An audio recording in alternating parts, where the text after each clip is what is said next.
Hey everyone and welcome to another episode 4 of Tyneside Troubles with me, James, from the Football Manager WizKids.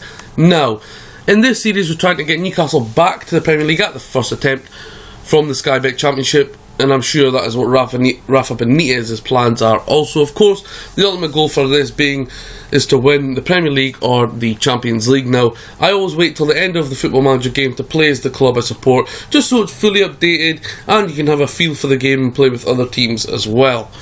Anyway, episode 4 today, we're going to talk about the players and see which ones are doing the best in terms of key passes, average rating, assists, goals and appearances, etc.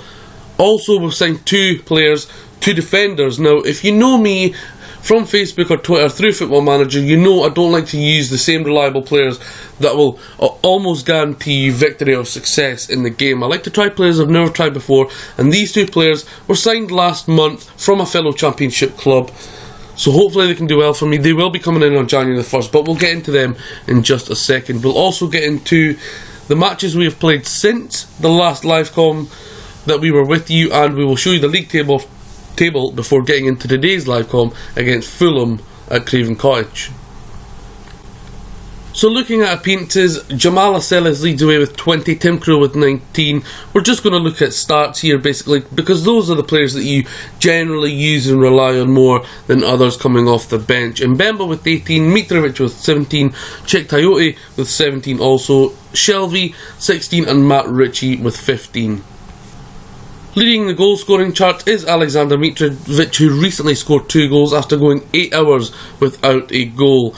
Perez has got 6, Gale's got 5, Ritchie's not scored for quite a while but still on 3, Sissoko and Armstrong also on 3, Lascelles, Mbemba, Tiote and Shelvey on 2, and on 1 goal is Rico Henry, Rolando Arendt and Tino Susic. So hopefully we can get a few more goals coming. We are scoring a lot as a team, but it's sort of been mixed up. I'd like to see Mitrovic start to pull away with a bit more. He's got 20 appearances in total, and I'd hopefully like to see him around the 12-13 mark given that, so hopefully he can pick up a bit more form. As I say, went 8 hours without a goal. Perez and Gale, 11 goals between them. Hopefully they can chip in with a little bit more as well. We're looking to have each striker around about the 20-ish mark each. Leading the way with assists is Matt Ritchie with 6 assists in total. Perez has got 3, Sissoko, Tiote, Florent Thauvin and Rolando Arendt, as well as Jesus Gamez also got 3. On 2 assists we have Mitrovic, Shelvey, Henry, Susic and Andre Dozel. Key passes, quite impressive that Cheick Tiote, considering he's a ball-winning midfielder and he's there just to really lay the ball off to his side. His job is just to do the donkey work and let Shelvey beside him do the main work. So I thought Shelvey would be up a bit higher, but he's on 51. Cheick Tiote at the top with 72. Jesus Gamez, of course, getting a lot of key passes from the fullback area, but he is very far advanced forward when he's playing his style of football. And finally, a quick look at the average rating per player. Top is Cheick Tiote with 7.64, Jesus Gamez 7.56. He will probably be coming out the team within the next 2-3 weeks because I want to get Daryl Janmaat back in that squad, who we may look to move on in January because we've just signed a couple of defenders. We might look to cash in on him while his value is going to be high. 7.50 for Moussa Sissoko, 7.49 for Daryl Janmaat, 7.29 for Shelvey and Rico Henry. Rico Henry's been quite impressive since he joined the club from Walsall. And the rest of the squad are either below 7 or just above 7, but most of the first team players are above 7. So in general it's going quite well, but now we will get into the matches and tell you how we've been getting on since the last livecom. So after the Aston Villa win, we then went away to Barnsley and we won 2-0. Goals coming just after half time through Chancellor Mbemba, then 10 minutes later through Cheick Tiote. A game that was full of many shots, but very few of them, less than half to be precise, were on target between both clubs. 21 apiece, 17 on target between both sides. Percentage of possession was in my favour, but to be fair, quite a poor game. But 2-0 victory. Again, I've stressed before that not all Championship games are going to be brilliant football with quality play. It's all about getting that 3 points, as is football in general, but in the Premier League you see a lot of great play as well as trying to win games and great goals as well. In this division, it's all about that 3 points. Next up at St James's Park, and probably what was one of the more disappointing games of the season. I'd probably say it was. Even the defeat by Wolves, I felt we played quite well, but this one, it was really, really poor. We dominated in terms of shots and shots on target. Alexander Mitrovic missed a penalty just before half time, and Callum Riley was sent off for Burton, so we basically had a chance to go in 1-0 just before half time. We didn't. 0-0. I still expected us to go on and win a full half for Burton with 10 men, but it wasn't to be, and we played quite poor. I did throw on 3 late substitutions around about the 65-70 minute mark. They didn't help, and we came out with a 0-0 draw at home. It's a poor result. The only positive I'm taking from this is a clean sheet. Next we went to the Medeski in what was a game between, I think, 4th and 5th, or 3rd and 4th, and we come away with a 2-1 victory over Reading. Isaac Hayden, who hasn't played too much for me, got a goal in the 22nd minute. I believe checked out, was suspended for this game. Jake Cooper scored an own goal for Reading and put us 2-0 ahead.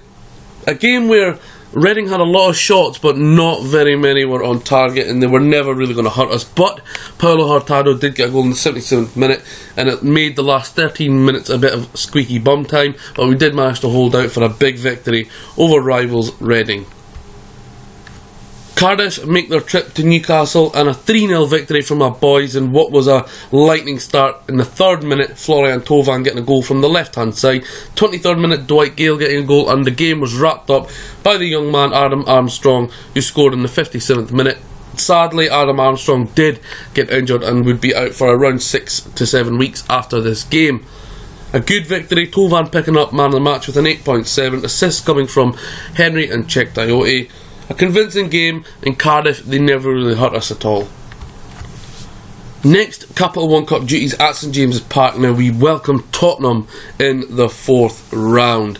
Moussa Sissoko and Ayoze Perez double for us. Christian Eriksen and Hakim Ziyech for Tottenham. It did go to extra time, and we did score in the 101st minute to win this game 3-2. It was a very entertaining game, an excellent one, and one, to be honest, I felt we had a chance, but I knew it was always going to be close, and it was indeed. A game with many shots, with not many on target. As you can see, Tottenham didn't play the ultimate full-strength side. They did, however, start Hugo Lloris, Kyle Walker, Federico Fazio, Kevin Wimmer, Ben Davis, Ryan Mason, Dele Alli, Ciro Berahino, Christian Eriksen, Hakim Ziyech and Harry Kane. So a team that was decent but could have been a lot better. Maybe they took us lightly, but I am absolutely delighted with this victory. Next we travel to the Amex Stadium to face Brighton in a game where Brighton had many shots, 13 in total, but only got 2 on target, and a game where I felt we didn't play our very best. A lot of poor performances in this team by us. John Joe Shelby getting player of the match with 1 assist, and I believe that was from a free kick. That did make the goal, and Chancel Mbemba leaped above everybody in the box in the 81st minute, quite late on, to nod the ball over the goalkeeper with a header. Now, this is a big victory, late on victory. It did show that if we continue to press and press, we do get goals, and I'm delighted to get away with this victory in a game that could have easily went wrong. Next up, guys, just after I loaded the game up to play my first game, we went away to Nottingham Forest, the City Ground. Now, this episode is called The Broken Streak, and I'll show you why in just a second. As you can see here, we lost the game quite convincingly, and 4-0, but I'll show you in a second all the results in a row. We were coming on to an excellent streak with a lot of matches unbeaten, and as I say, I loaded the game up, I went to play my first game, and we got absolutely battered by Forest. Jamie Patterson goal, and the machine Britt Assombalonga getting a hat-trick in this game.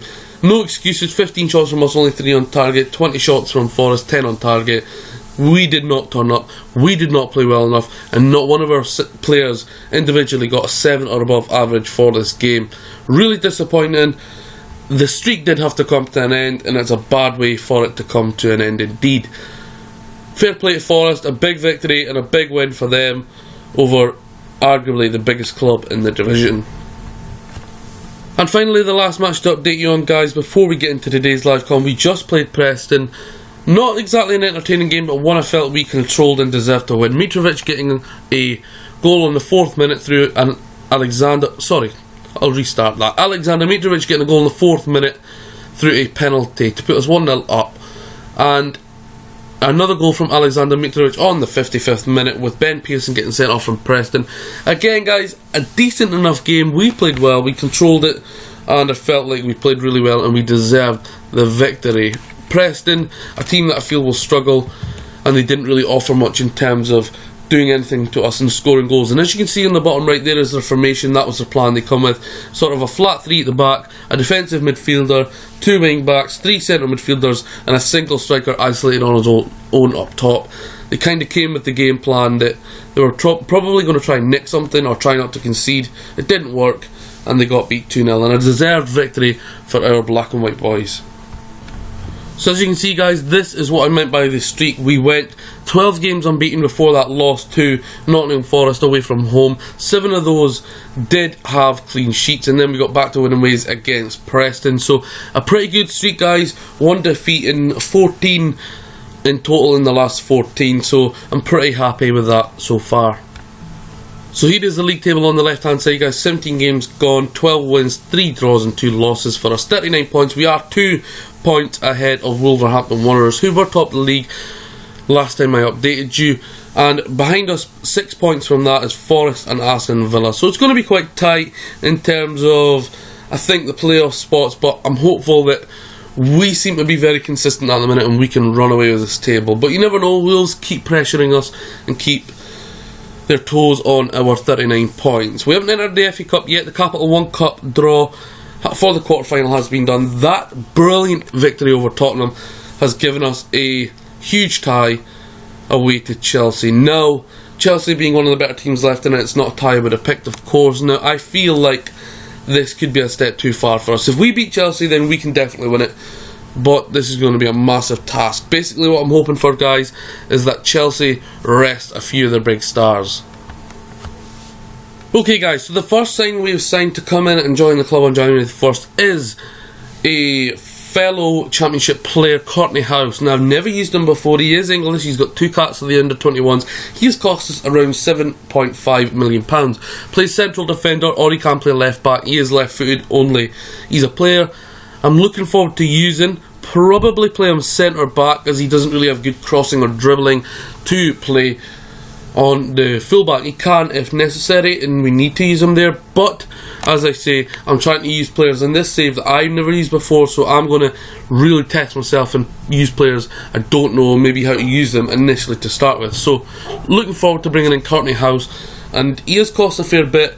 But 7.5 million over the course of a career in Football Manager, it's not a lot for a player that you hope to become quality. The next signing, I did say they were both from the same clubs, is the number 18 of Wolverhampton Wanderers, joining again on the 1st of January. Nigerian international with 2 caps, also capped under 23 level. It's Dominic Iorfa. Never used him before. He does play right back, but can play central defence. He looks really, really solid, and a little bit better than House in terms of playing full back with 11 crossing, 14 dribbling, but he looks a bit of a beast, this one. Again, guys, another player I've never used before, so Iorfa and House are both players I'm going to try that I've never used before. Notably for me, they both have around 7.2 average, 7.29 here in Iorfa's case over the course of the season. And remember, Wolverhampton Wanderers are second in the league, so these guys are joining me to make me stronger, and of course are weakening Wolves, so hopefully this can work to my advantage. Now, looking ahead to January, I am going to be selling a few players. I'm undecided on totally which ones are going to be going, but Jesus Gomez, although he's played really well for me, I may look to cash in on him, or I may look to keep him, use one of my new signings at right back and cash in on Daryl Janmaat. I'm not quite sure. Daryl Janmaat's got 7.49, which of course is excellent, but he is playing in the Championship. I'm undecided because I reckon if I can get 20 million for Daryl Janmaat, I might take it, or I might keep him and I might put Jesus Gomez on the transfer list. Elsewhere, I might look to get a big hefty amount for Musa Sissoko, or I might look to keep him. You know how much I really dislike the way how he does things and the way he goes around his business off the field in real life. Isaac Hayden, he's decent, but he's one I might look to move on as well and cash in on. Down the list, Grant Hanley, he's not really going to get involved with me. He has complained and does want to leave the club, so I'm going to grant his wish and let him leave. He's not really established himself in this team, but with the new signing coming in, I don't really need him anymore. Other players, Matt Sells, he's a good goalkeeper, but I have a feeling he'll come to me complaining pretty soon because Tim Krul is the one playing all the games. Henri Saivet, he will definitely move on. Carl Darlow might move on. And that just about wraps it up, guys. So, if you think that there's any other players or positions I need to bring in for January, let me know, guys, and I will get back to you. Thank you very much for really watching the series so far, if you have done, because it's something I've always wanted to do. I always want to play as Newcastle United, and I always want to play as the club I support. So if you have been watching it, guys, give it a thumbs up. Now let's get into today's live comp. Fulham away, top of the league, against a tough team, and this is of course the team we play in a couple of weeks' time as we start the Championship campaign under Rafa Benitez on August the 5th. So here we are, guys, and we are lining up our traditional kind of 4-2-2-2 or 4-4-2 if you like. Due to suspensions and injuries, we'll have to change the squad up a little bit. Tim Krul in goals, and Babu at left back, as Henry is a little bit jaded and needs a rest, and Haidara has just got injured. Lascelles and Mbemba at centre half. Gamez at right back, with Janmaat just come back to full fitness. He is on the bench. Isaac Hayden in the middle as the ball winning midfielder, as Chiktayotis is suspended. Jonjo Shelvey, Matt Ritchie on the left, Sissoko on the right, Mitrovic and Gale up top. On the bench, Hanley, Janmaat, Dazelle, Aarons, Tolan, Susic and Ivan Toney, who's been in the under-21s, but we have no other fully fit striker other than the two starting up top, as Ayoze Perez has also picked up an injury. The Fulham team, who currently sit in 11th now, have been noticing a lot of midfields in the Championship seem to be playing quite narrow. So they're playing a 4-4-2, but a narrow diamond. In goals, Button, Odoi at left back, Stearman, Callas, who's on loan from Chelsea, Fredericks, formerly of Spurs, Romel, Scott Parker, ex-Newcastle player, Christensen, McCormack, who's a decent player on the game, Woodrow is also a decent player on the game, and it looks like they have brought back in Bobby Zamora. On the bench, Bettinelli, Ream, Kearney, Smith, McDonald, Arthur Warwick and Aluko. So the boys have been briefed, and hopefully we can get a win today. As they say, one defeat in the last 14 for us in all competitions. Hopefully after that Preston match where we dominated in the last game, hopefully we can really get back to winning ways, because not only was it a tough defeat to take against Nottingham Forest, it wasn't so much the actual defeat, it was the manner of the defeat. 4-0, it was a shocking display by us, and I never seen it coming. I never seen us not scoring, and I never seen us conceding 4 goals. And Dwight Gale is in, and it's 1-0. Newcastle United take the lead, and Dwight Gale with his 6th goal of the season puts us ahead after 1 minute and a half. Isaac Hayden floats the ball in, and the target man on support, Alexander Mitrovic, comes deep to the D, knocks on, and Gale nips through. And that could be a partnership to come in the Championship, Mitrovic and Gale. But as you know, Alexander Mitrovic is suspended for the first 4 games of the Championship campaign, so it'll be Ayoze Perez and Dwight Gale will be starting up top. And that was another chance there for Newcastle. A corner to be taken by Matt Ritchie, who's been excellent for me on this game so far. Dwight Gale to Gamez, and nothing comes of it. So 4 shots early on in the opening 6 minutes. Fulham really yet to do anything in the opening moments of the game. Christensen, Fredericks. With Fulham playing so narrow in midfield, they will look to get their fullbacks bombing on, I'd imagine. Sissoko, and he goes for the first time shot, and David Button puts it wide to his left hand post, and Matt Ritchie will swing in another corner and does not beat the first man, and Thomas Callas puts it out for a throw-in. 10 minutes gone here at Craven Cottage. It's all Newcastle United. Captain's armband going today to Jamal Lascelles. Had a real fine season for me so far, and that was a chance from Bobby Zamora, and he doesn't do an awful lot with it. Mitrovic, Shelvey, hide wide, and not at all handsome shot there from Shelvey. I'm going to calmly encourage the team.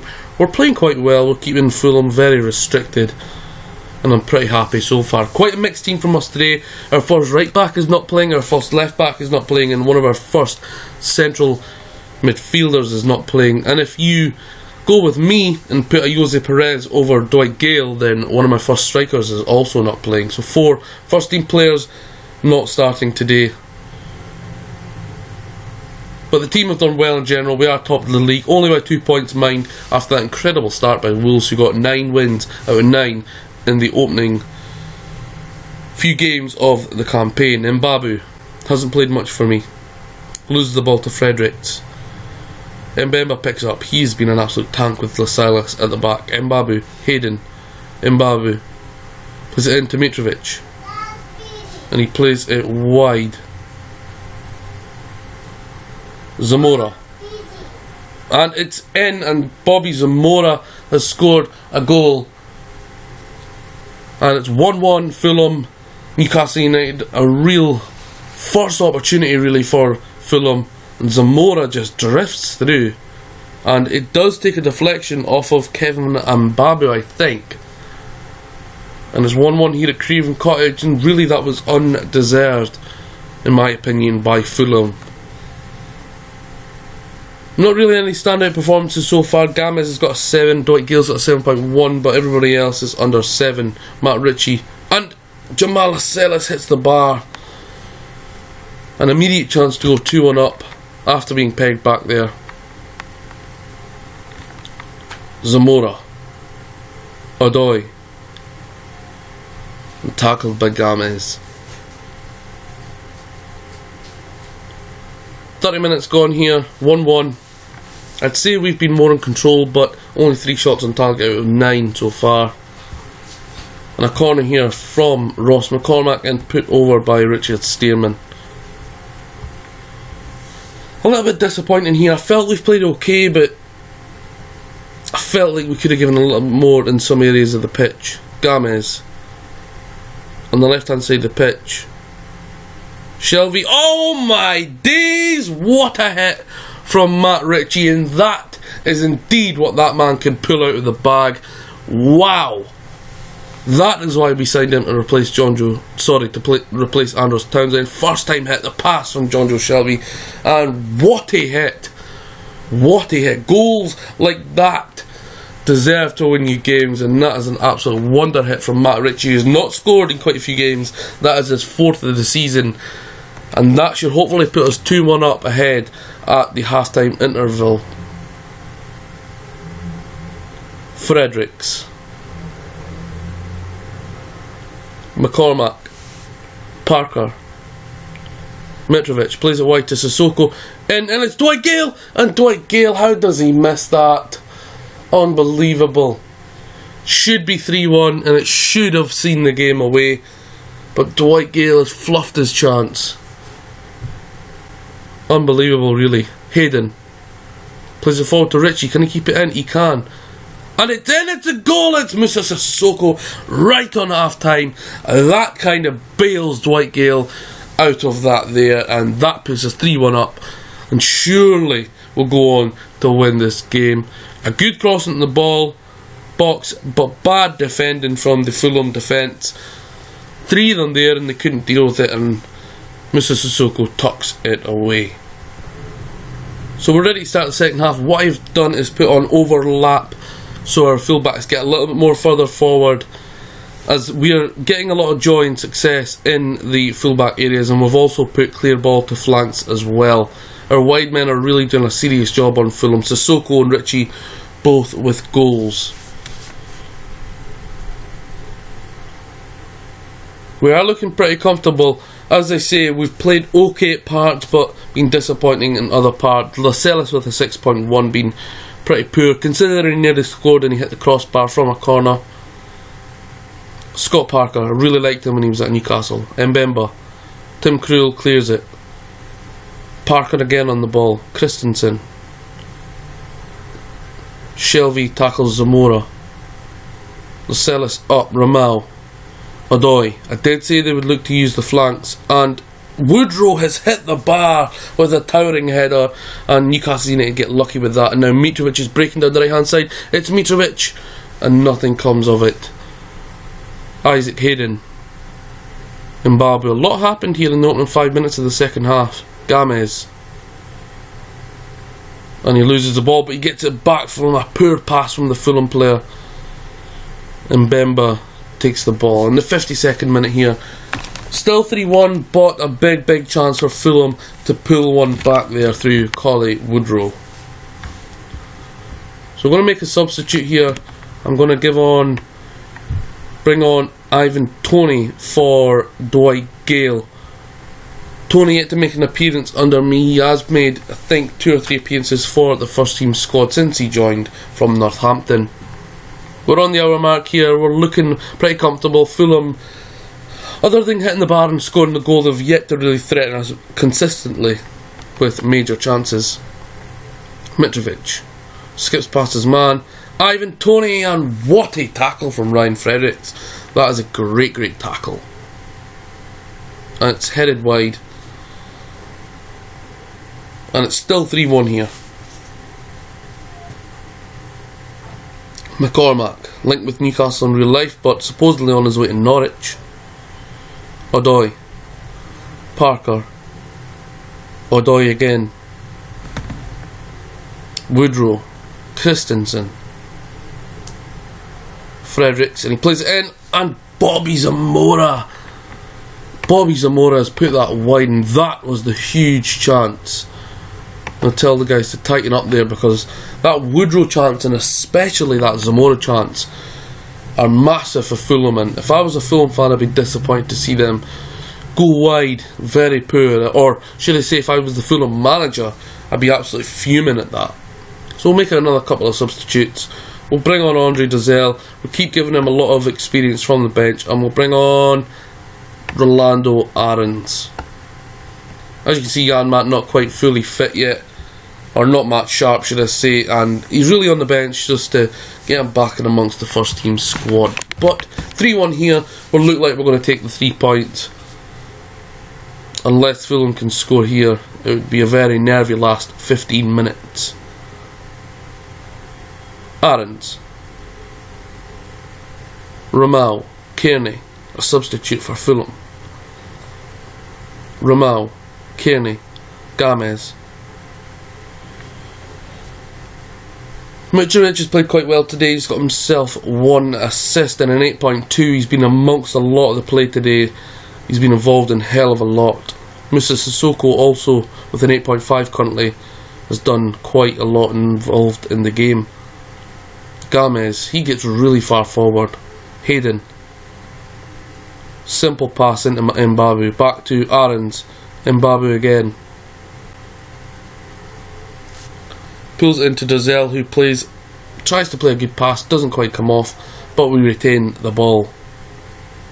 Good pass in there. Mitrovic, Sissoko, and he puts it wide. Lovely interlink play there from Mitrovic and Sissoko. Mitrovic has done that exceptionally well today. I did play him for a while as a poacher, but maybe that's the reason why he went 8 hours without a goal, and he got 2 against Preston in the last game. And as you can see today, as the target man support where he prefers to play, he has done a lot more linking with the other striker, linking with other players, and he's been quite exceptional today. And as we approach the 90th minute, guys, there should go the final whistle with just a few seconds to tick by, and there it is. At Fulham, Craven Cottage, Fulham 1, Newcastle United 3. Good victory and a decent performance overall.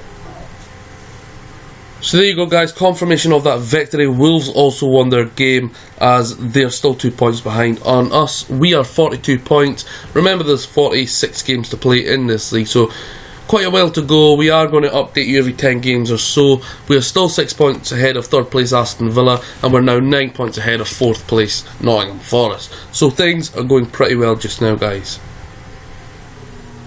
So a good victory for us over Fulham, guys. The next match we play Ipswich at home, which will be a good one. A lot of remembrance around Sir Bobby Robson in that fixture. Chelsea away in the Capital One Cup quarter-final. That is sure to be a doom and gloom away trip for us. QPR away, Huddersfield at home, Sheffield Wednesday away, Birmingham away, Sheffield Wednesday at home, Derby at home, Rotherham away, and then, guys, the 9th of January. Now, we will be 9 days into the January transfer window. We will have 2 new players who will have joined the club and may give them their debut on the FA Cup 3rd round match. So we've yet to know who our opponent is, guys, but the next match is going to be that third round of the FA Cup against who knows who, away or home, nobody knows. And if we do any more transfer business in January until the 9th, I will be sure to let you know. As ever, guys, thank you for watching. This is Tyneside Troubles, episode 4. And if you haven't liked the series so far, do give it a thumbs up, and if you haven't subscribed, please do, and follow us elsewhere on social media. Football Manager WizKids, just search it on Facebook, Twitter, the Tifo Project, and wherever else, guys, and we're usually around the Football Manager community. And yes, there goes episode 4. Things are going well, we're top of the league, and thank you guys for watching.